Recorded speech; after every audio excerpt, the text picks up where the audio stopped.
Alhamdulillah, salatu wassalamu ala rasulillah wa ala alihi wa sahbihi wa man walah. Qala sayyid rahimani wa rahimakumullah. Dalam kutub sebelumnya sudah kita sampaikan bahwa terdapat amalan-amalan yang dengannya seorang hamba tetap mendapatkan pahala, tetap mendapatkan ganjaran di sisi Allah Subhanahu wa taala meskipun orang tersebut sudah meninggal. Jasadnya sudah tidak lagi berada di dunia. Maka hal ini perlulah menjadi perhatian bagi kita, bagi orang-orang yang menginginkan keberlangsungan daripada pahala tersebut, yang sehingga dengannya dapat mengangkat derajat orang tersebut di sisi Allah Subhanahu wa taala. Dan Nabi SAW kabarkan kepada kita dalam hadis yang diriwayatkan oleh Anas bin Malik bahwa amalan yang pertama adalah man 'allama ilman, yaitu seseorang yang mengajarkan ilmu. Dan perlu diketahui ayuhal ikhwah bahwa menyebarkan ilmu itu adalah ibadah yang sangat mulia, ibadah yang sangat agung di sisi Allah Subhanahu wa taala. Dan ini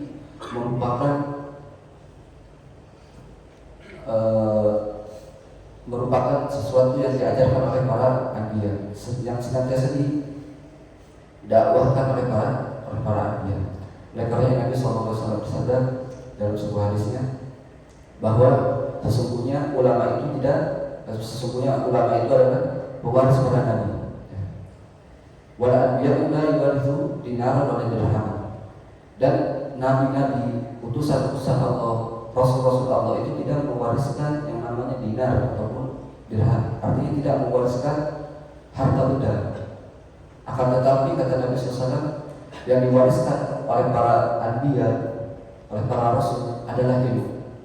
Barang siapa yang mengambilnya, faqad akhadha bihablin wafir, maka ia telah mengambil pegangan yang sangat kuat.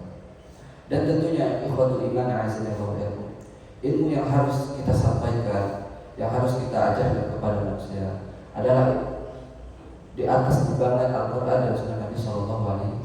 Bukan semua ilmu yang tidak ada sumbernya, yang tidak ada asal-usulnya. Bahkan kalau kita mengajarkan ilmu yang kita tidak tahu asal-usulnya, apakah itu benar ajaran yang diajarkan oleh Nabi SAW atau bukan, justru bukan kebahagiaan, bukan pahala yang kita dapat, tetapi malah mungkin bisa menjadi dosa untuk kita, dosa jariah. Karena ada namanya pahala jariah, juga ada dosa jariah. Maka tidak sembarang itu kita sebar, tetapi harus ditimbang dulu apakah hal tersebut sahih berdasarkan Al-Quran ataupun sahih berdasarkan hadis Nabi SAW. Tentunya hal-hal yang begitu tidak semua orang tahu dengan sangat teliti, dengan sangat rinci. Tidak tahu dengan sangat rinci, tidak juga tahu dengan sangat teliti. Maka bagi kita ayuhal ikhwah, sekali lagi saya ingatkan tentunya kepada diri saya pribadi dan juga kepada kaum muslimnya, jangan sembarang kita dapatkan di medsos, mungkin ada broadcast atau poster, tetapi kita tidak tahu keberadaannya, apakah itu betul atau itu salah. Maka kita harus cross check dulu. Kita tanyakan kepada orang yang tahu, kepada para ustaz, kepada para kiai, kepada ulama-ulama kita. Jangan sampai kita menyesal di kemudian hari ketika kita berniat bersungguh-sungguh ingin mengajarkan ilmu, memperluaskan ilmu kepada orang lain, tetapi apa yang kita dapat justru adalah kecelakaan di akhirat kelak. Justru adalah kebinasaan kita di akhirat kelak. Dan Nabi SAW telah menegaskan hal tersebut di dalam hadisnya. Ikhwatul iman a'azzallahu wa iyyakum. Maka seseorang yang hendaknya ia pikirkan di dalam kehidupannya, jikalau ia memang betul-betul menginginkan pahala yang terus mengalir di dalam kehidupannya, yang paling pertama adalah ia semangat di dalam mencari ilmu. Ia semangat di dalam mencari ilmu. Dan salah satu hal yang menunjukkan dia ada kesemangatan dalam mencari ilmu dalam thalabul ilmi adalah duduknya di majelis ilmu. Duduknya di majelis ilmu. Nabi sallallahu alaihi wasallam katakan dalam hadisnya,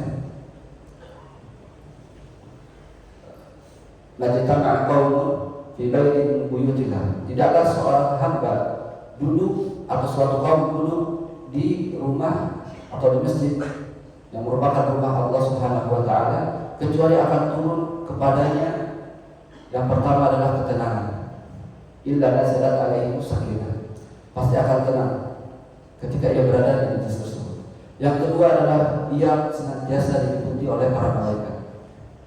Yang ketiga adalah orang tersebut akan senantiasa disebutkan oleh para malaikat di sisi Allah Subhanahu wa taala. Illa nazalat alaihi sakinah wa wasiyatuhum rahmah wa hafathumul malaikah, dan juga malaikat akan senantiasa menjaga dia.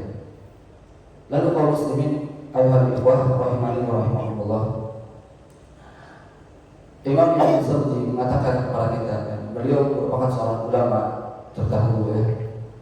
Beliau mengatakan di dalam bukunya bahwa orang-orang yang ingin senantiasa amalnya berada dan terus kekal meskipun orang tersebut telah meninggal, beliau mengatakan tidak ada insanu bi anal maut yang qawmu min anil amal. Jika seorang sudah mengetahui bahwa kehidupannya ya ketika ia sedang meninggal, maka kehidupannya itu tidak bisa lagi mendatangkan pahala.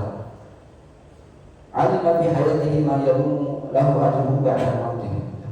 Maka ia bersemangat untuk mengerjakan sebuah amalan-amalan yang dengannya pahalanya terus mengalir setelah kematiannya.